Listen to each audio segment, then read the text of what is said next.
ba combattant bande on a biso eza normal mais bango musala bango bazana makasi ya obeta ba musicien à part wana ba la musa makasi basala ate boy en tout cas ndeko Fayulu ayebake a installer un tribal moko boy à reprendre ba esprit na yatika mais le problème de s'opposer na ngai étant que moi na Congo en tout cas ba corps oye a signé si c'est remis ande ngwana ngapo na CP na ngote ce que ça qui aso bomba moko na Congo na ye oyo ya ko bimisaka et ça la biso bien non 5 ans ezala ngombala sikate 5 ans ça la ba biloko oyo mbala liboso na 2006 vérité ya irne asunga te na 2011 vérité ya in asunga te aza kutu ko lamusa peuple na ba biloko moko ya mabe aza na rôle ya église aza na ba apaisement soka bandi ko sala ba penchant boy et que retour et salami ako s'assumer to ako s'assumer te donc na ko senga na ndeko na biso abe chole atika la église au milieu du village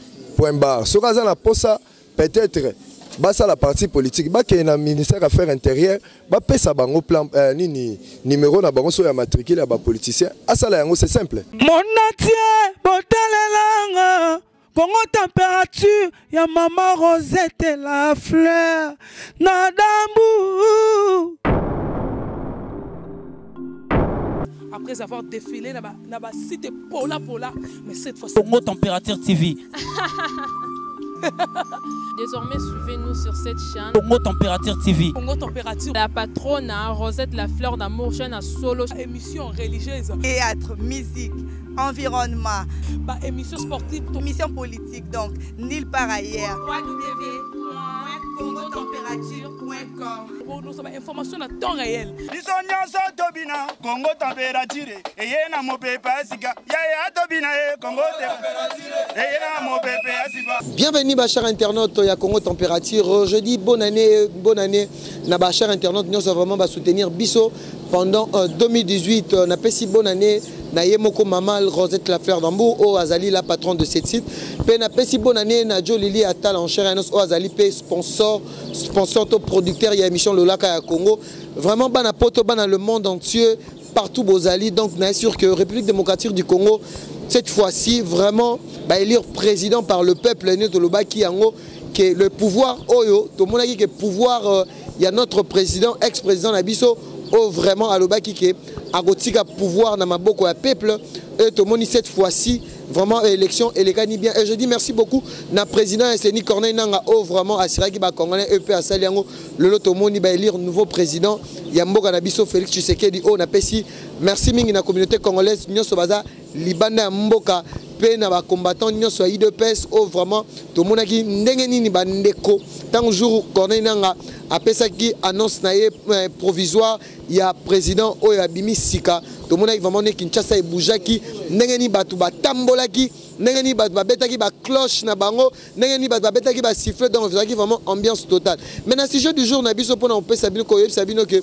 biso a toza na commune ya Bandalungwa o tozo meka kotambola pona kotuna population ndenge nini bayambili kam oyo nouveau président na biso Félix Tshisekedi et en plus si jeu zali ba combattant bazali na poto ba boyi vraiment que mandat ya Félix Tshisekedi tokoye baté ceux qui boni mais toko tambola a na ville province de Kinshasa si précisément na commune ya Bandalungwa o toko lukato tuna bandeko na biso vraiment baloba na tina likam o to moni lelo to loba tokomi na 4e république parce que il faut dire ça aux 4e république 5e république je pense.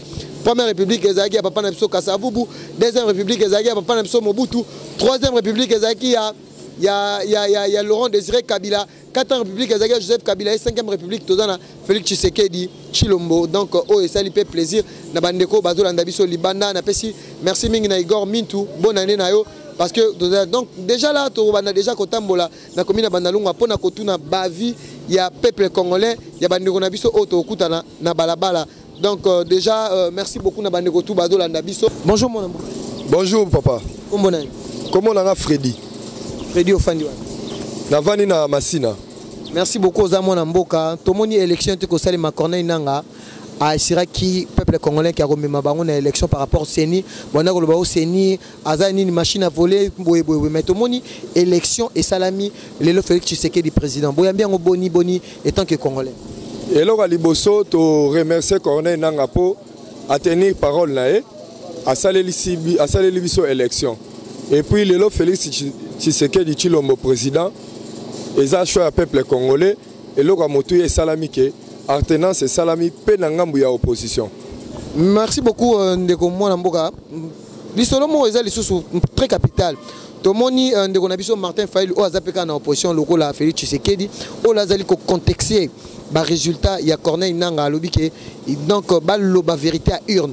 Par rapport à vérité à urne, lelo Félix Tshisekedi aza élu président de la République. Est-ce que les en vérité à urne to eza hors vérité à urne?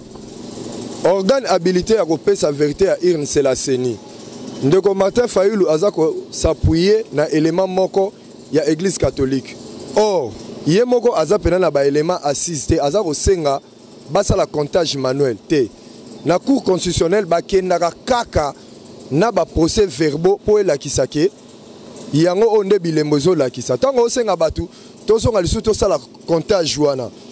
Na yebite ndeko Martin Fayulu azongena na mo ba esprit na emukie à comprendre qu'il faut aya na ba procès verbaux. So aya na ba procès verbaux wana c'est normal. Donc sur l'église catholique 5 autres monaki bango bazaki sima ya corps Saint-Sylvestre au bazaki ensemble na Félix Tshisekedi. Mais le Félix Tshisekedi élu président, c'est comme si 5 ans assis azana doute na communauté internationale tout le baba français au bazana doute pour na ndenge lelo Félix Tshisekedi aza élu président. Par rapport il y a 5 ans, est-ce que 5 ans aza église, est-ce que ba résultat ozo lo banango aza valable yé pas zo le kaka que pour na vérité à urne. Mais c'est comme si 5 ans ango a comme lisusu na mpanzi mususu aza lisusu na kati ya démocratie. Non, 5 ans, ils ont mbala sikate. 5 ans, ça la raba biloko oyo. Mbala liboso na 2006, vérité à urne, asungate. Na 2011, vérité à urne, asungate. Aza kutuko lamusa peuple, na babiloko moko ya mabe. Aza na rôle ya église, aza na ba apaisement. Soka bandiko sala ba penchant et que retour et salami. Ako s'assumer, toi ako s'assumer te. Donc on a kosenga na ndeko na biso abe chole. Atika la église au milieu du village. Point barre. Ce cas-là, peut-être, basa la partie politique, bah qu'il y a un ministère Affaires intérieures, bah paie ça bango plan numéro na bango sur la matricule à bas politicien. Ah ça là, c'est simple.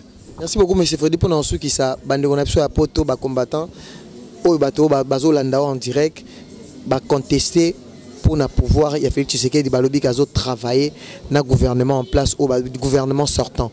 Est-ce que c'est vrai ou faux? Parce que bah combattant bah boyi qui bokondi à Félix Tshisekedi. Ba combattant bande on a biso eza normal mais bango musala bango bazana makasi ya obeta ba musicien à part wana ba na musa makasi basala ate bazala calme to zena posa alternance c'est salami to évoluer nanu total ndenge nini eko fonctionner bazala vite totale nanu makambo ndenge ezokende et puis groupe ya ba combattant eza ba doraté origine ya ba combattant c'est l'IDPS ba o wana nyoso ba yo wana bazaka ba plaque bande ba kangami ba combattant ya solo ba que Victor eza IDPS ba osala ngote. Quelles sont votre vision pour cette 5e république de Félix Tshisekedi? Il va bien gouverner ce pays ou parce qu'il a retravaillé na Vital Kamerhe? Est-ce que gouvernance cette fois-ci est aux la totale par rapport à la vision à Congolais? Bon, il y a Liboso, mboko na biso na kati ya libulu. Félix Tshisekedi aza obligé na nous ya tobi mananu na nefiske na libulu. Ba Congolais ba lota na ba gracialité. Tout ça non eloko eza fondamental c'est la paix na social nanu. Eloko eza fondamental. Makamwana misusu to la nango petit à petit Félix Tshisekedi a kokokisa makambo nyonso ya Congo te bobo sanate.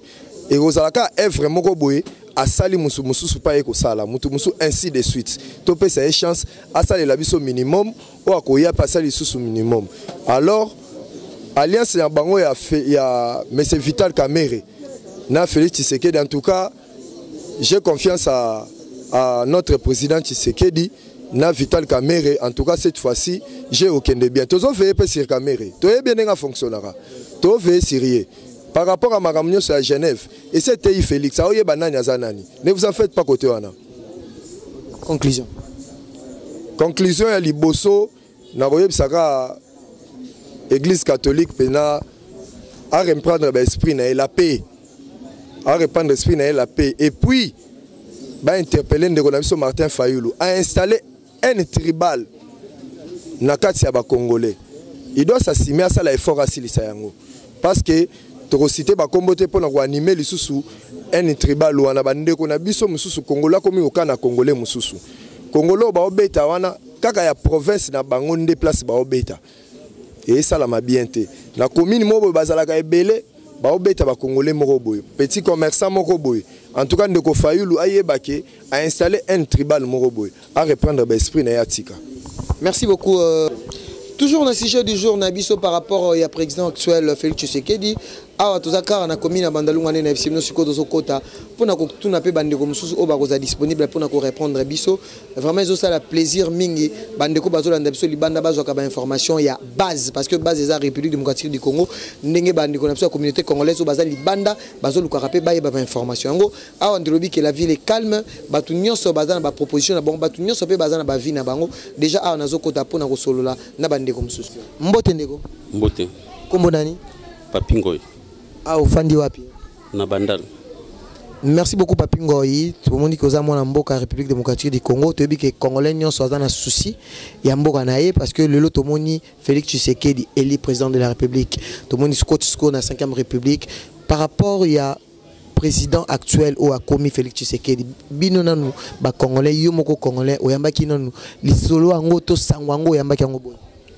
En tout cas, avec plaisir parce que Félix Tshisekedi dans un moment en mboka il y a grand temps que nous to vivre présenté ou azali kolo mabele mingi ba ka baza expatrié mais le quoi za mona mboka en tout cas to ambeki ni singa accord ya Genève to monaki ba opposant ba sangana ki bango nyonso mais ba kabona ki na quai de poisson et komaki ba miso ya ngam mususu ya Martin Fayulu o bazala ki na ba Bemba Saolo na ba Moïse Katumbi pe koto Félix Tshisekedi aki ko retirer signature na ye lelo to mona ba babi ke ba opposant bazara na mboka na bisote to moni lelo Félix Tshisekedi aza le président Martin Fayulu a contexté par rapport il y a résultat au ebimi ya seni to lo ba lelo ni résultat ngo eza vérité in toté bon pour ngai to na golo baboy moni déjà ce qui déjà ba elimutu donc c'est ba élirier c'est qui a mérité donc Fayulu, notre président Etienne Tshisekedi, bangotu bazali bana mboka. Mais eloko oyo ngai na moment oyo etake combattant na sozo mona teni. Na bundi combat trop depuis 2011 en Afrique du Sud. Na bundi combat trop trop tina kima na zonga mboka opona combat parce que e komaki batuya quand on a kotaké biso ba combattant ko tesu anda.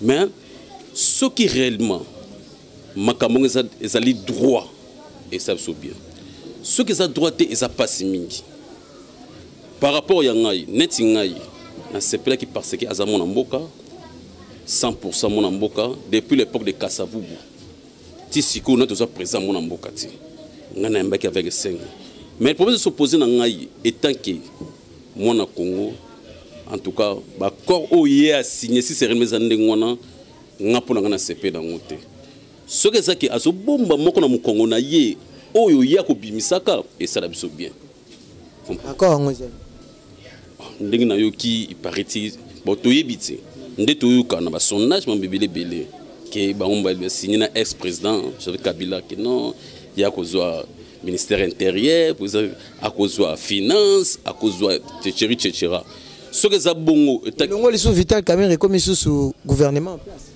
parce que biso dobi ke ba corps wana ezaki signé na Vital Kamerhe ah mais netingai les Vital Kamerhe limbisanga ce sont des caméléons il peut changer une minute 2 minutes à changer couleur après 30 secondes comme vert après 10 secondes comme nini yango bandeko no ba combattant bazolo ba ki eza pouvoir à continuité pour tous à la bref ah donc mais c'est les journalistes donc déjà bouillé nazo banena koloba te parce que tozana na combat de silité combat na biso ko sila leloti combat so sila mukolo okoboya mwasi na yo bike no zwa biloko no so oyo ayo ndako kende o italio soki yo bomba mwasi bite kende na mais tika valise bilamba c'est que mwasi wana zakaka parce que tant to boya na mwasi ba non biloko no tout oyo ayo zwa yango vous comprenez zwa biloko na yo kende soka bosse na lutu ngamona ko zwa lutu na ndako na ina pesi mais c'est pas dit que non bon ok to solo là le côté boyani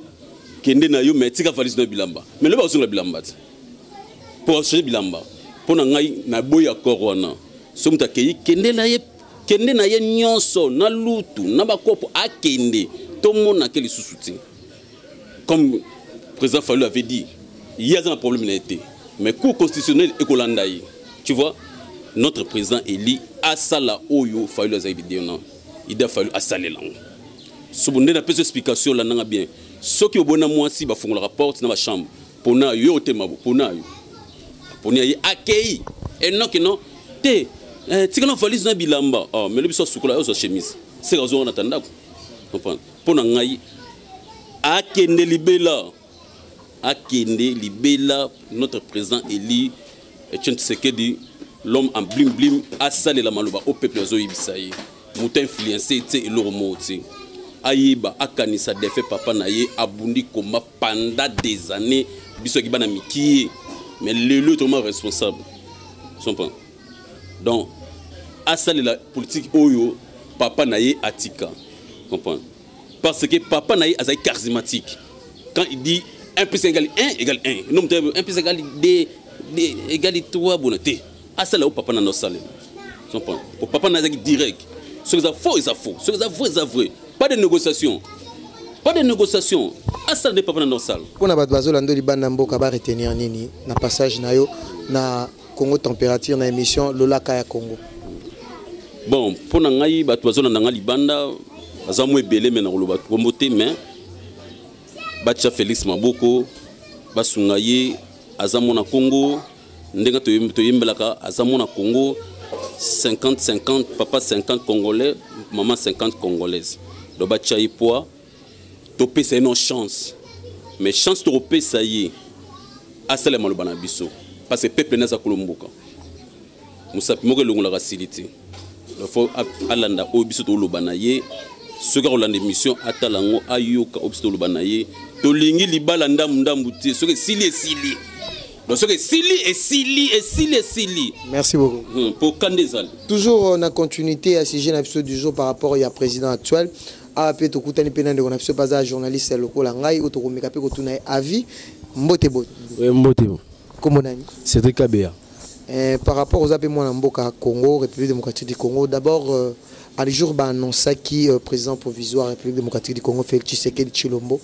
Yo étant que journaliste analyse Nino Salaki par rapport le Loseni ba eko salapé oyo sengela ki ba sala ba publier président provisoire o ba congolais ba eko zela monde entier ba il est président Sika yo moko nano étant que journaliste oyamba ki bon pour nga vraiment machine à voter de sali musala vraiment donc ils étaient au non ba sali ma lisango bakati keke ba voya ba tout so ba bimse Félix comme président ils a bon voté ils a ke biso bana Congo ne to voter tout le monde ki muto ko bo aussi son mboka ils a Félix Tshisekedi donc machine sali musala nango biso na Congo na minute to des changement total to na pour ça ba dérangement te mo buluto o ko maneti tribalisme mo boke ba bino ba lu bande bozi parti bo konzo mi bino non pour ça changement nzambe ndi atindi muto ko ma mo konzi te muto bota ma mo konzi si Félix Tshisekedi lo za président ils a par rapport que biso na Congo ne to voter donc dès comme que Martin Fayulu le fois que ça recours on a vraiment des choses parce que avis non ceux qui est d'accord mais ce qui est vrai ils ont que peuple congolais c'est puis là qui a ces résultats